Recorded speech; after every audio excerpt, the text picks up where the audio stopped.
ఎర్రగొట్టే కారం రంగు రుచి ఆచి కారం పొడి. రిజర్వేషన్ల పేరుతో కాంగ్రెస్ ప్రభుత్వం మోసం చేస్తుందని బీసీ సంఘం నేతలు మల్కాజ్గిరి ఎంపీ ఈటెల రాజేందర్ ను కలిశారు. బీసీలకు 42% రిజర్వేషన్ల సాధన కోసం పార్లమెంట్లో బీసీ గళాన్ని వినిపించాలని ఈటెల రాజేందర్ కు వినతి పత్రం సమర్పించారు.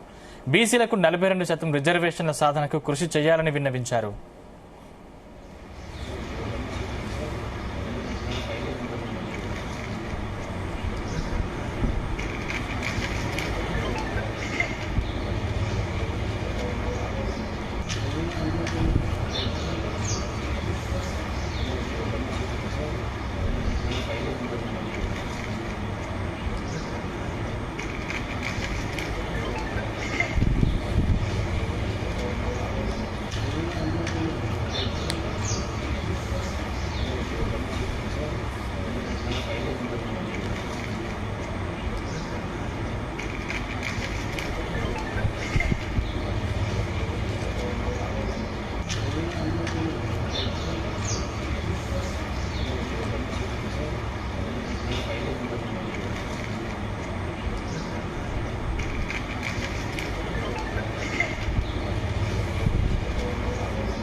గుమగుమల వంటలే వంటలే ఎర్రగొట్టే కారం రంగు రుచి ఆచి కారం పొడి.